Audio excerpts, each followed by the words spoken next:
welcome to the 495. This is Doug Sparks, editor-in-chief of Merrimack Valley Magazine, here in what must be one of the most unusual weeks in my lifetime. Lou, how are you holding up? It's listen, I've been in news and radio for a long time, and there's a certain fire horse mentality around us people when something like this happens. You kind of get excited for the news and things like that, and that's not to minimize it, right? Or that's not to glorify it or anything, but you get a certain you're in the media business. Yeah, there's a buzz and energy, and there's a lot going on, and I've been sleeping less partly because of the kids and partly just because there's just there's a lot to do and a lot to write about and a lot to absorb. Right. For sure. And you're an observer of society and humankind, and I am too, and watching the reactions, watching the policies, watching society deal with this is kind of fascinating too. Yeah, for sure. Yeah. So, speaking of this topic, our guest this week is someone who's been mentioned on the show before.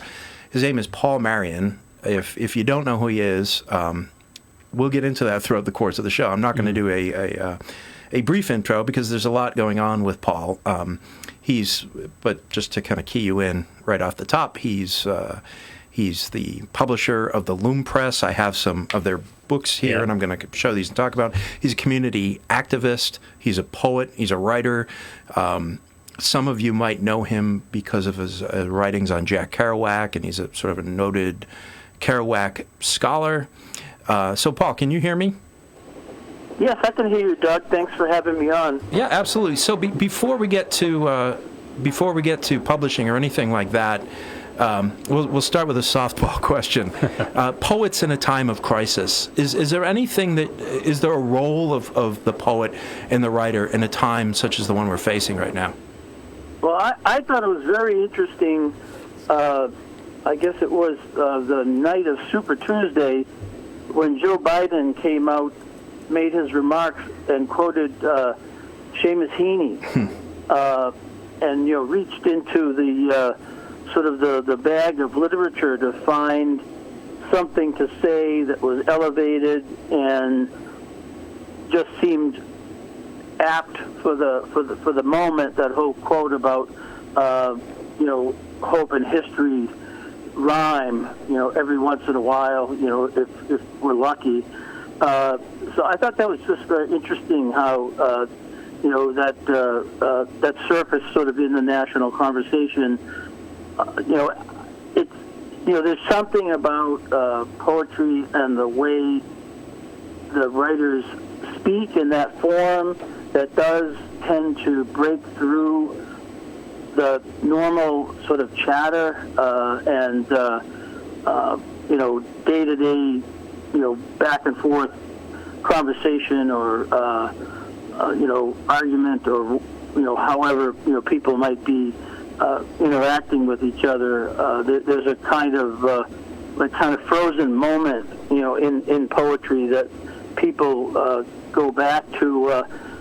Just today, one of the projects I'm involved in is the Richard Howe blog in Lowell, which has been publishing since 2007, and one of our regular contributors remembered a poem by Charles Simic, who has taught, maybe still teaches at University of New Hampshire in Durham, and it's a poem called Fear, and it really seemed so appropriate for this moment. About the he talks about the leaves in the tree sort of imperceptibly shuddering like one to the other until the whole tree is shaking. Yeah, maybe someone listening can add the Richard Howe's blog in the link to the comment section so people can read that. That's up right now? Yeah, we just put that up last night. Okay. We try to have a feature, every day. Sometimes it's sort of newsy, politics or a history anecdote. But we've been verging more toward a literary or cultural journal for the past several months, trying to fill a gap here in the region. It's based in Lowell, but Dick was thinking, regionally, of course, that's easy, with the web. It's really global. And there's nothing, on a regular basis, that is a platform for a certain kind of writing. And so we're trying to push the blog into something that looks more like a literary magazine or a cultural journal, while keeping the baseline of the local, kind of the hyper-local politics and the focus on Lowell's own heritage. Yeah, I held up a copy of History as It Happens as Doug, you were speaking. Hold it up to the left of the mic. It's like right here? Yeah. There you go. Okay, so History as It Happens, for people who haven't read it, this is out on the Loom Press, and this is edited by you and Dick Howe, and it's a collection of blogs from the website. It was the first 10 years, kind of the best of the blog from 2007 to 2016. How can people get a hold of this if they want to read it? Yeah, that's on our website, at www.loompress.com. You can also get it on Amazon if you prefer to order through Amazon. As far as you know, are you shipping everything on time right now from the website? Like if somebody I'm just praying that they don't close the post office. Yeah, okay. I wish they had frequent flyer miles, because I'm down at the post office every day almost. Yeah. How about your own writing and your own blogging? Has this been affected by the events of the past few days or weeks? Well, it does, kind of, shake you. I've sort of reverted more to a kind of an editor's mindset rather than trying to write about it in particular myself. Because I have that access, as one of the editors of the RigidHowe.com blog, I've been able to work with that as a platform, encouraging writers that I know and who have been contributors to open up their minds and their hearts on the blog. We had a fellow from Haverhill, Mike McCormick, who grew up in Haverhill. I met him kind of circuitously through the Kerouac network, and he's a music promoter in the Northwest, lives in Alaska now, very, very experienced. And he had, sent me an email, and he mentioned that he and his wife in the early March had been over flying. They flew from Eagle River, Alaska to Seattle because she had some medical work. And it was kind of right as things started to get out of control in Seattle. And, he told me a little bit about it in the email, and I said, gee, could you write us a personal sort of reflective piece on your experience, what it was like firsthand, what did you see, how did you feel? And he turned that around in like a day, and we got it on the blog. So it was interesting, kind of in the moment, sort of personal testimony about, what this virus is doing to people. So you have a few recent books, North and South Ireland, which I'm holding up right now, also so people can see, and Atlantic Currents. I don't have a copy of Atlantic Currents, but I should have overnighted one to you. I apologize. That's fine. I'll read it soon. But you had some events related to these books that had to be canceled. So right, we get wiped out in the virus crisis. Yeah. So why don't you tell people who are listening right now what these books are about, and maybe they can go to loompress.com and order copies if they're interested. That would be great. So the first one is it's a large format, not as big as kind of your classic coffee table book, but a larger format book called North and South Ireland, and the subtitle is Before Good Friday and the Celtic Tiger. And this is by Jim Higgins, James Higgins, everybody calls him Jim Higgins, who's been a fixture in Lowell since the late 1970s. He didn't grow up in Lowell, but he wound up there. And, in a way, he's sort of the photographer of his generation, along with a couple of other people like Kevin Hawkins, who has sort of had this long run as people documenting life in Lowell, in his case, and in the region.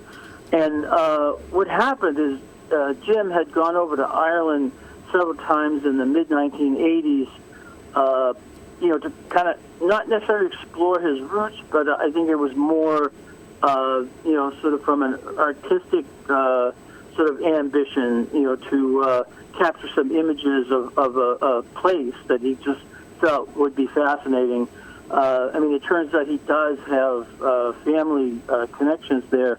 So he wound up, I think, 3 times, in the middle 1980s, and took these astonishing photographs. This is all black and white, sort of classic artistic photography.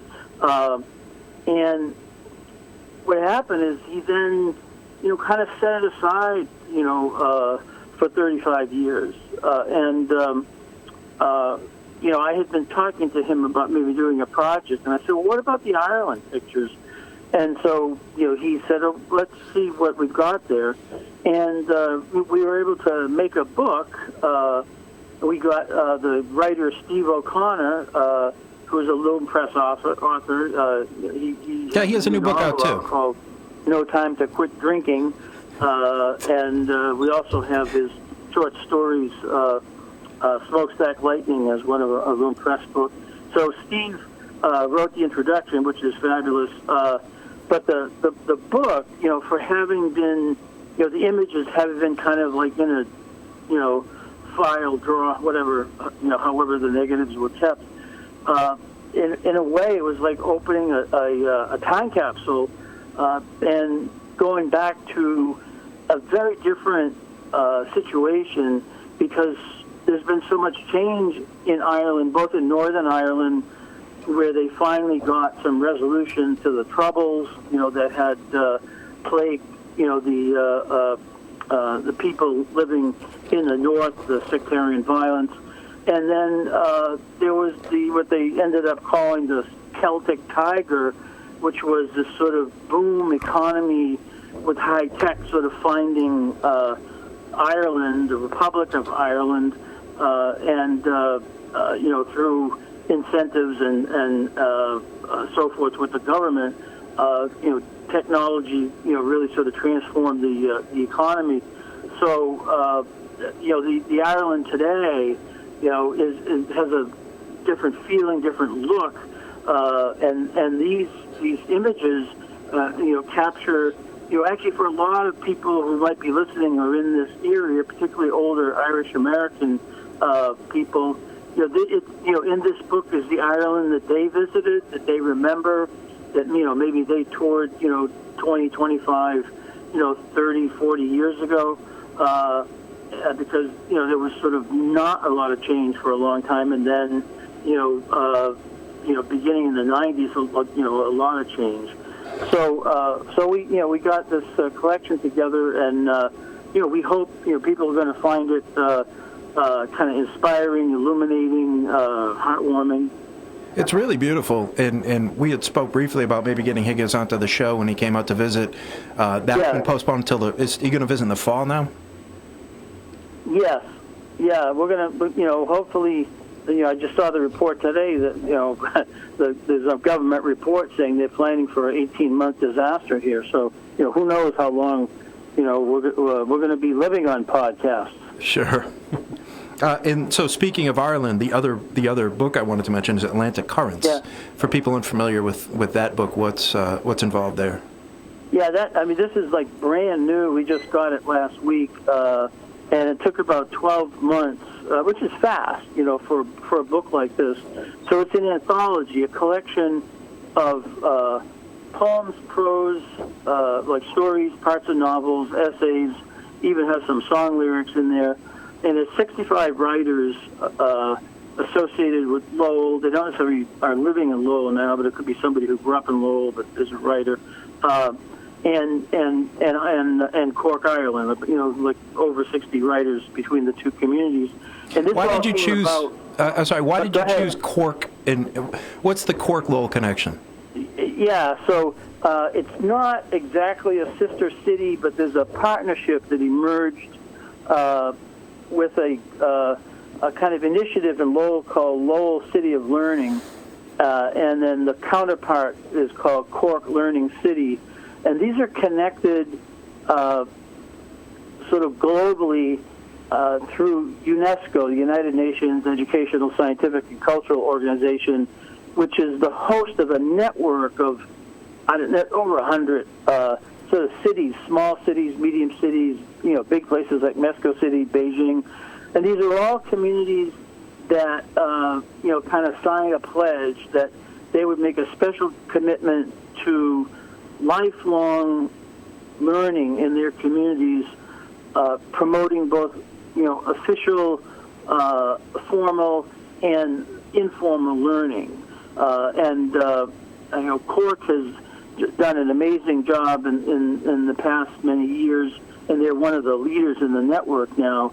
And people from Lowell, particularly John Wooding from UMass Lowell, got to know the Cork organizers, and they said, well, Lowell ought to be in this network, so they began collaborating, Cork kind of coaching Lowell on how to, get the designation. And, it's not quite like a World Heritage Site, but it's sort of, kind of United Nations thing in that vein. An idea that emerged, when I heard about it, I said to John Wooding, well, why don't we do a book with writers, from Cork and Lowell as a way to sort of, emphasize literacy, learning, writing, reading, and, it would be kind of an innovative way to link up the two cities. And he liked it. We were able to raise some money, and then we got a woman who had been working on the Cork Learning City project, who's a journalist and an author, and she agreed to be the Irish editor, Tina Nayland. And the three of us, put together, the contents of the book and able to get it published. And we used a printer, a special run book printer right in Lowell called King Printing, who they do excellent work. What are they called again? King Printing. Okay. So what were you looking for when you were putting this anthology together? Well, the idea was to showcase community writing, and to make a statement about the importance of, like live writing, like live, people writing now. There's no Kerouac in this book. There's no W.B. Yeats. These are all, living, breathing writers. And, most of them have been published and so forth, but, not many of them, would say, basically they write for, that's what their main thing is. So, you have somebody like Christine O'Connor, who's the city solicitor in Lowell, at Lowell City Hall, but who has a writing life, and she goes to writing workshops, she goes to Ireland, that's by coincidence. I knew of her, and, we contacted her, and she contributed, an essay, and then, people like Michael Casey from Andover, who's a, national award-winning poet, and, we have two poems from Michael. We have Joey Bond, who is the now the new director of the Public Matters Leadership Program in Lowell, and he is a spoken word poet and had quite a, kind of a career in a sense, some years ago. He doesn't do it so much anymore, but he gave us a poem. It's called My Father, Who's a Soldier, about his father, who's a veteran of the South Vietnamese Army. He fought alongside the Americans in that war, and it's a very moving poem about the, kind of after effects, that veterans experience, and just all kinds of topics and themes, and the Irish writers had probably more storytelling on the Irish side, although there's quite a few poems as well. But the roster of Irish writers, again, they're very accomplished people. Well, why do you think the focus was a little bit different on the Irish side? I don't know if it's maybe Well, I think there's probably in general there's more writing. Like John Wooding said, there's 5 bookstores in Cork. I get the Irish Times online, and the consciousness of literature and writing, does seem more acute, and that literature and writing, seems more part of everyday life over there, than my sense of say like in Massachusetts, and Massachusetts is one of the most literary states you could be in, but Lowell doesn't have a bookstore, right? So this book just came out. If people go to loompress.com, they can order a copy, and then as long as the post office isn't shut down, you yourself will package it up and head down to the Amesbury post office. That's right. The international headquarters of Loom Press in Amesbury will be happy to package it up and get it to people within we send them media rate, which is a little bit less expensive for printed materials, so it takes an extra day or so. Yeah. So we've met before in Amesbury, and we've had coffee, and one of the things that I mention a lot is our conversation about Gary Snyder. And Gary Snyder is a poet, but I've told the story so many times, I've talked about it, so I'm sure that I'm kind of getting the details wrong. But you would talk about his importance or the way he influenced you in that instead of just thinking, okay, if I'm going to be a writer or creative person, I'm going to go off to San Francisco or I'm going to go off to New York, plant your stake, stay local, and do something in the community from which you emerge. Am I paraphrasing you correctly? No, that's exactly right. You really nailed, the sort of the essence of Snyder for me. When I discovered Snyder, it was early 70s when I was just starting to write, and of course I was taken by his writing. I just particularly his first few books like Rip Rap and Turtle Island. But the thing about Snyder is that he's a thinker, and he always wrote these sort of think pieces, these essays and so forth, and he formulated, a whole kind of approach, to, in a sense, changing the world. He's part of the sort of the 60s generation that was trying to, make society more tolerant and, more environmentally conscious and so forth. And he took a fairly strong stand, in what's not common necessarily like among his contemporaries, where he really said, look, if you're going to make change, if you're going to be part of making positive change, you need to, pick a place and dig in, and that was really important for me to hear when I was starting out. It turned out that sort of Lowell was the place that I sort of dug in and, spent about 40 years, that's 40 years, trying to, make a contribution to the community. I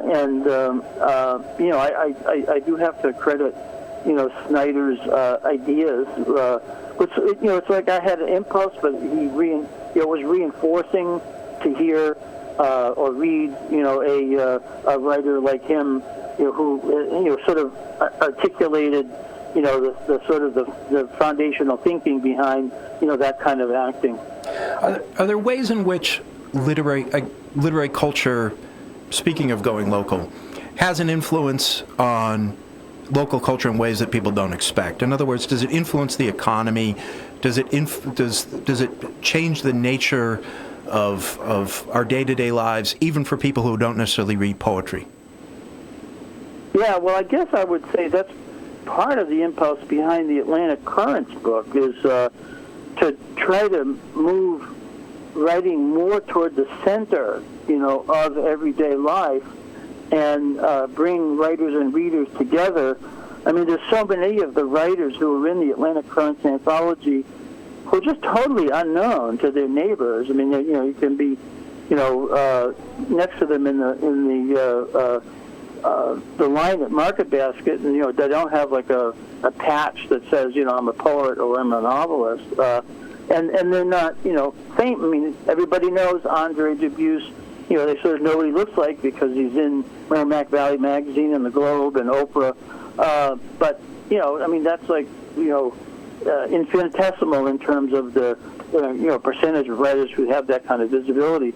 And, we feel that it adds value to the community to have, this kind of writing that comes right out of the community. It's not all place-based, but a lot of it is. And so people are reading about locations and, experiences. And, like Dick Howe, we reprinted his essay that he had written on his blog sort of instantaneously at the time of the marathon bombing.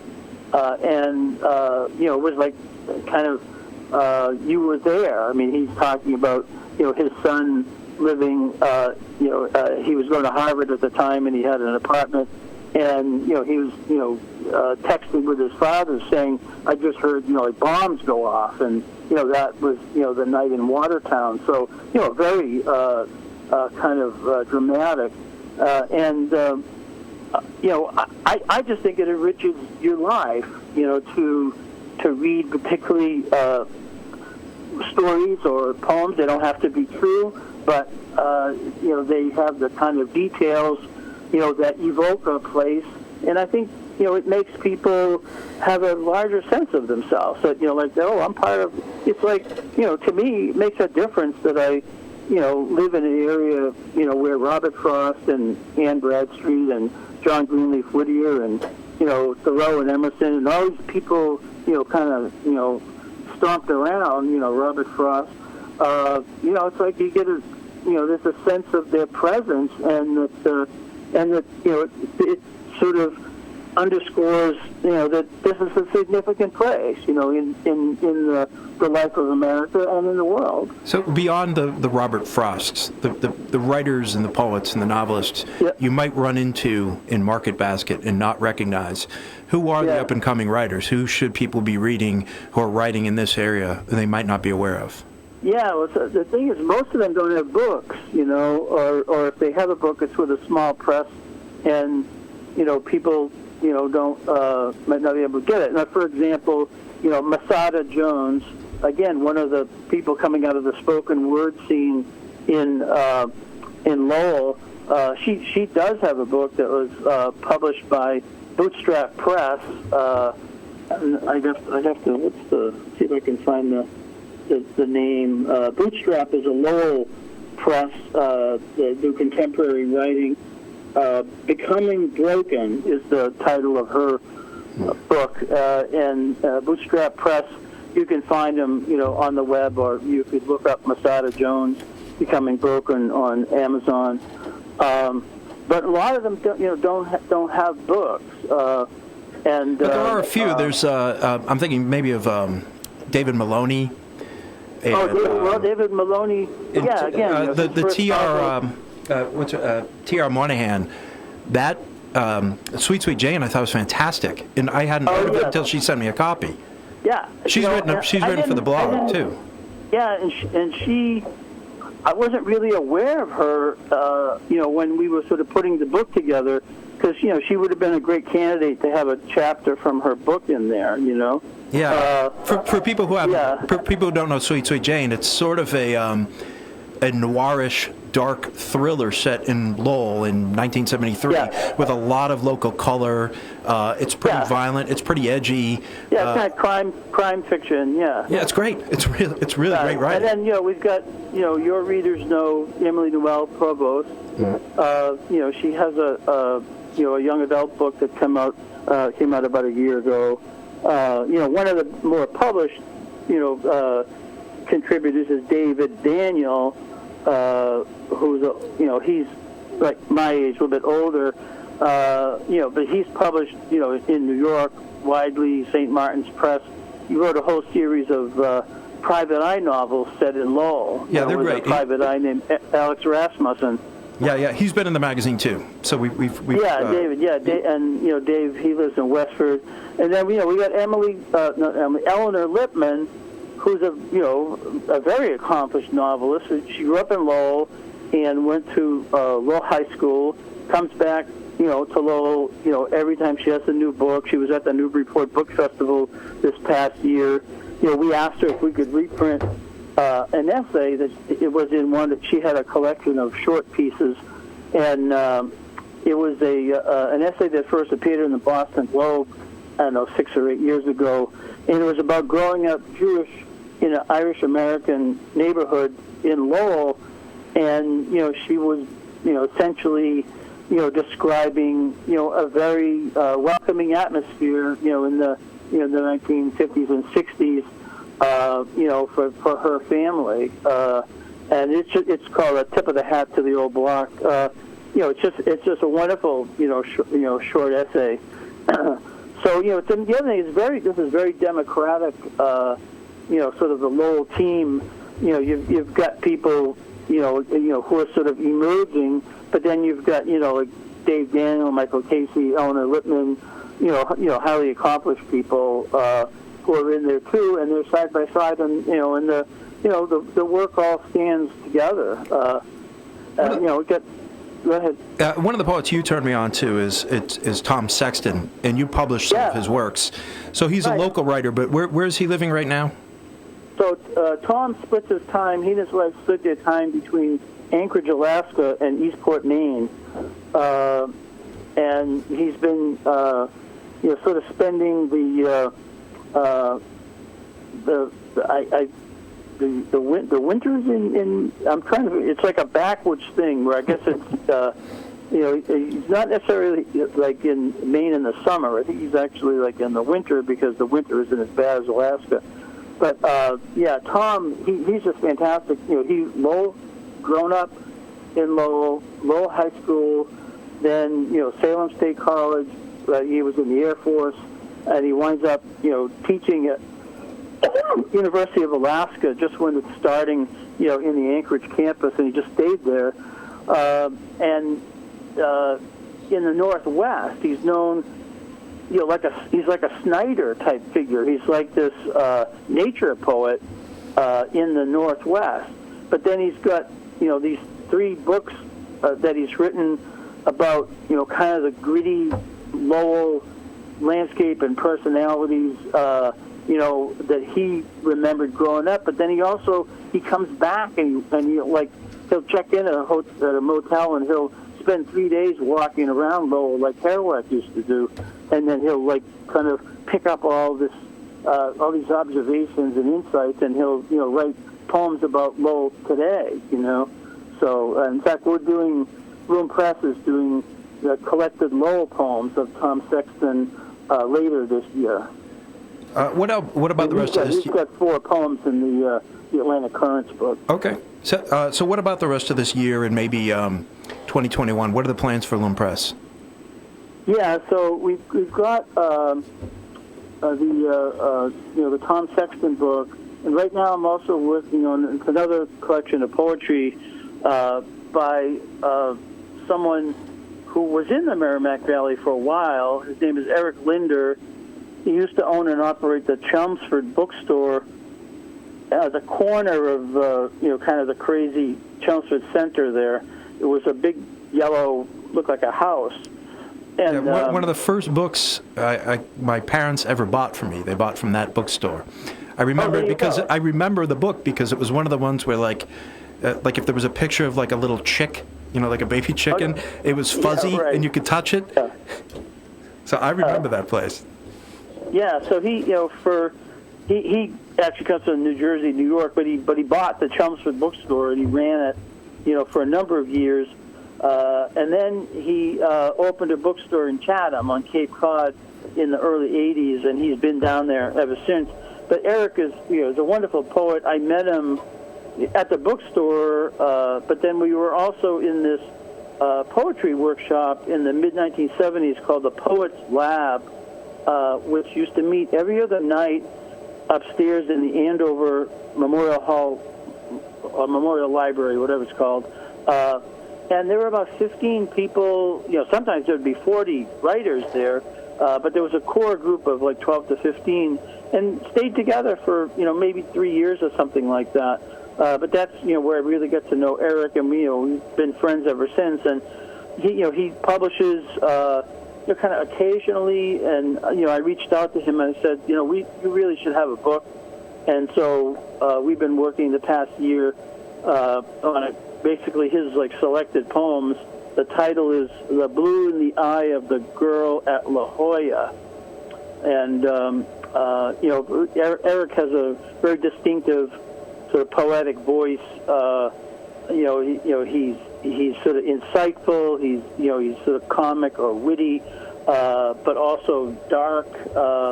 I think people will really enjoy the poems when we get that book out, probably in May or June. If we can, get through the virus clouds. Sure. So I'm holding up two books of yours right now because I want to see where your writing's at, and just to give people a sense of the scope of your work. I have Middle Distance in my right hand, and then I have Mill Power: The Origin and Impact of Lowell National Historical Park in my left hand. So you've written about a number of different topics. You've written, you've been all over the place. What are you working on? What are you working on right now? Anything? Well, for the past year, I've been writing a memoir, trying to write about what it was like growing up. People associate me with Lowell, but I was born in Lowell, but when I was a 2, my family moved to next door to Dracut, and I really grew up through college in Dracut, and this was from the middle 1950s, and so it was the first wave of suburbia here in the Northeast. All the fathers were veterans of World War II, and they had the GI Bill benefit with the mortgage benefit, and so they were able to get out of the old mill cities and buy a little house in Dracut or Chelmsford or Kingsborough or whatever. So my father and mother got this house in Dracut. That's where I grew up. So I'm trying to write about that moment, which was there's something distinctively American about it. It also sort of the overlay is the space race.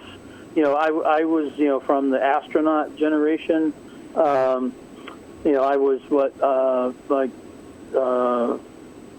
15 when the moon landing, but the space race started in the early 60s, and it was it's like we could name all the astronauts the way you could name Rudolph's reindeer friends. That's how familiar the sort of the space experience was, and so I'm trying to capture that moment, that time, that place, that sort of like the first wave of suburban pioneers in a way like my family ancestors had come to Lowell, both sides, in 1880 from Canada, and from 1880 to 1956, everybody lived in the city, in sort of tight-knit, Franco-American, Catholic parish life, and this was something new, after World War II with the expansion, into the suburbs and the sort of the changes that were caused by that.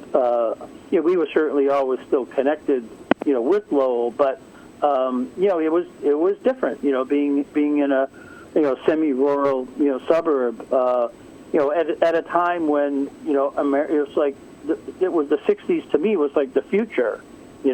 Everything was changing.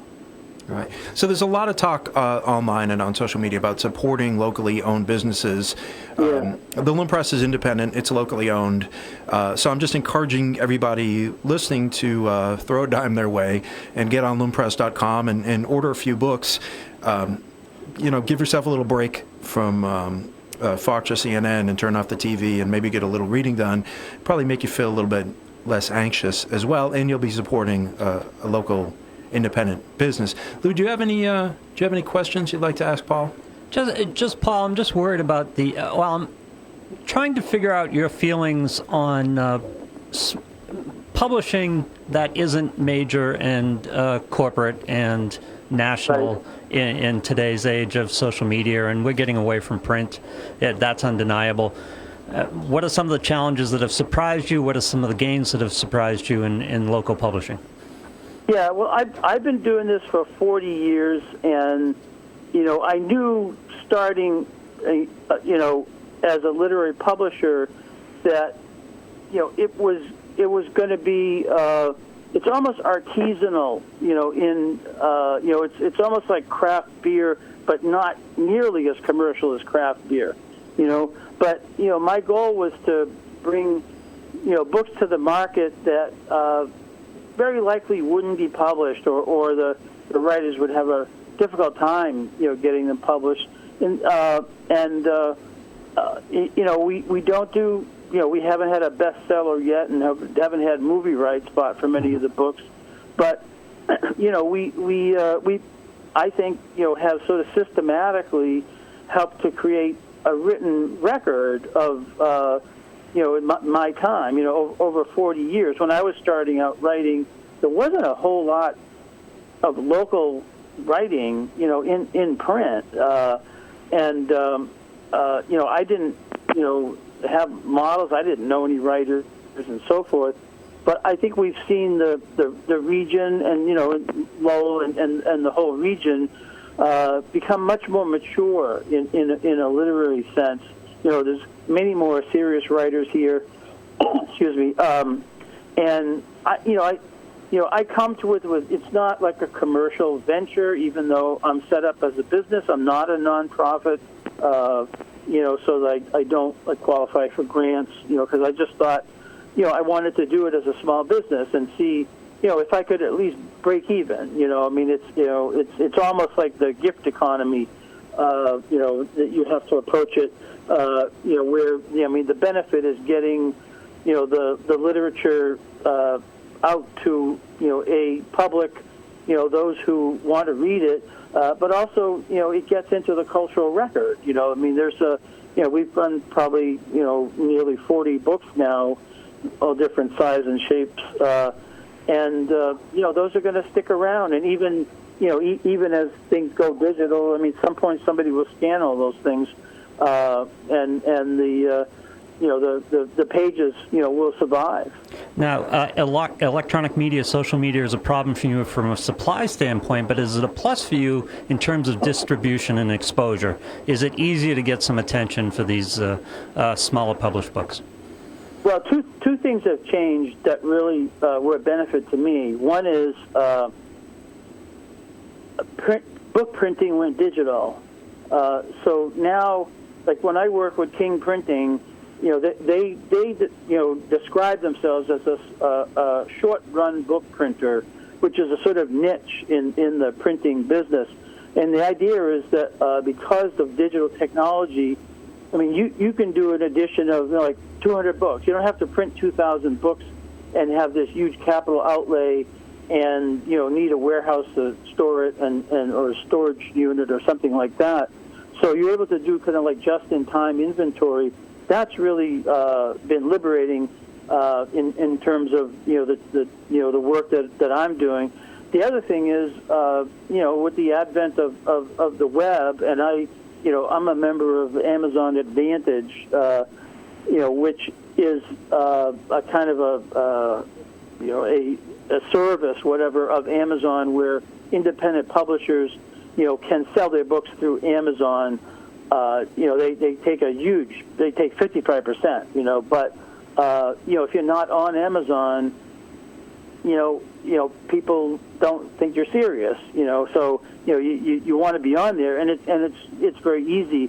Now, Atlantic Currents, I haven't put it up yet because I'm trying to sell as many directly through Loom Press before I have to go to the deep discount at Amazon. So we'll probably try to sell just on the Loom Press website for a few months here before we go on Amazon. But the Jim Higgins book is already on Amazon, and we just felt for a photography book we wanted to reach as many people as we could. Great. Well, I really appreciate you coming on the show today. I hope the appearance excites people and gets people interested in supporting a local press, and you do some amazing work. I think we kind of scratched the surface on what you do in our short time together, so I hope sometime you'll come back on. Yeah, no, I'd be happy to, and we've got a couple other projects, coming up this year and next that I could, give some background on another visit. But I really appreciate the opportunity to talk about what we're doing, and it's always fun to chat with you. And I look forward to keeping the conversation going. Absolutely. All right, Paul. Thank you so much. Okay. Thanks, Lynn. Yeah. All right, Lou. Thus concludes another. Yes. We're still going. We are still going. Yep. Still going strong. And I'll see you again next week. All right.